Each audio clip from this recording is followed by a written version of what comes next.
पिछले हफ्ते times of India ने जस्टिस यशवंत वर्मा के निवास पर बड़ी मात्रा में भारतीय नकदी मिलने की खबर को उजागर किया।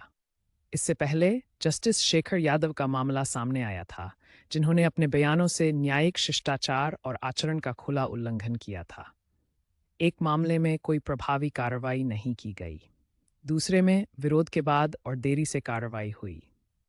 अब सवाल उठता है, क्या न्यायपालिका ने सार्थक और जिम्मेदारी से काम किया है? अगर जवाब ना है, तो क्या ये न्यायपालिका की जवाबदेही के आंतरिक तंत्र पर सवाल नहीं उठाता? और क्या ये न्यायाधीशों के चयन के तरीके, विशेष रूप से हाई कोर्ट लेवल पर भी सवाल खड़े करता है? जस्टिस अजीत प्रकाश शाह का रोजालिंड विल्सन मेमोरियल लेक्चर जवाबदेही के आंतरिक तंत्र पर एक कठोर आलोचना प्रस्तुत करता है। हालांकि ये वर्ष 2019 में दिया गया था, लेकिन आज ये विशेष रूप से प्रासंगिक है। उनका पहला हमला आंतरिक प्रणाली के चरित्र पर है। ये अवसर के अनुसार निर्णय लेने वाला और अनौपचारिक है, जबकि इसे वैधानिक और औपचारिक होना चाहिए। प्रक्रिया का कोई वैधानिक आधार नहीं है और ये न्यायपालिका के भीतर ही सीमित पवित्रता रखता है। उदाहरण के लिए, कोई भी न्यायाधीश अपने आप इस्तीफा नहीं देता, चाहे उसके खिलाफ समिति की ओर से प्रतिकूल रिपोर्ट ही क्यों ना आई हो। इससे भी महत्वपूर्ण बात यह है कि आंतरिक तंत्र न्यायपालिका को ऐसे देखता है जैसे कि ये अपने आप में एक कानून और दुनिया है। वे खुद को नियुक्त करते हैं और फिर आंतरिक रूप से अपने व्यवहार को नियंत्रित करने वाली प्रक्रियाएं तय करते हैं। ये स्वयंभू है, ये स्वयं निर्मित है, इनके ऊपर किसी का शासन नहीं है। आंतरिक तंत्र के कामकाज के तरीके पर भी गंभीर आलोचनाएं हैं। कई उदाहरण हैं जहां न्यायाधीशों के दुराचार पर सार्वजनिक रूप से चर्चा हुई है, लेकिन उनके खिलाफ आंतरिक कार्यवाही कभी शुरू नहीं की गई। इसी तरह ऐसे मामले भी हैं जहां एक न्यायाधीश के खिलाफ आरोप लगाए गए हैं, लेकिन आंतरिक तंत्र सक्रिय नहीं हुआ है। जस्टिस शाह जोर देकर समझाते हैं कि हमें जवाबदेही के लिए एक वस्तुनिष्ठ, औपचारिक और वैधानिक तंत्र की आवश्यकता क्यों है।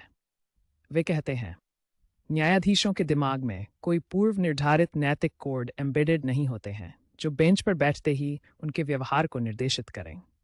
वास्तव में ये उतने ही मानव हैं जितने कि वकील, वादी, प्रतिवादी, अपराधी और पुलिस जो उनके सामने आते हैं। उन्हें केवल उनके पद की प्रकृति के कारण अधिक नैतिकता का श्रेय देना गलत और खतरनाक है।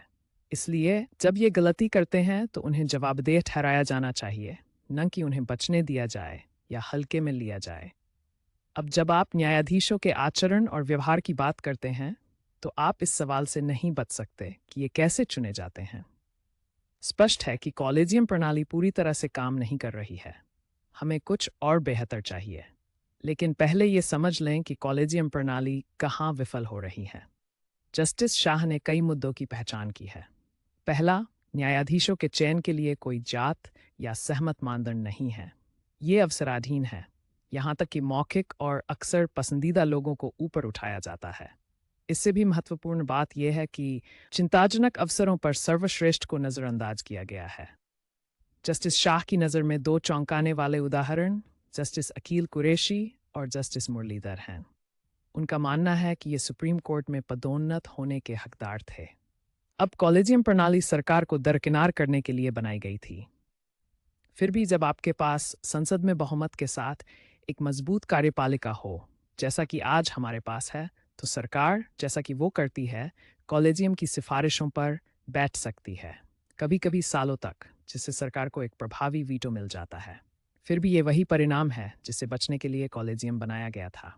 हालांकि जस्टिस शाह कहते हैं कि हाई कोर्ट के न्यायाधीशों की नियुक्ति के लेवल पर कॉलेजियम प्रणाली को सबसे कमज़ोर और दोषपूर्ण माना जाता है। ये महत्वपूर्ण है क्योंकि शायद 90% सुप्रीम कोर्ट न्यायाधीश हाई कोर्ट से चुने जाते हैं।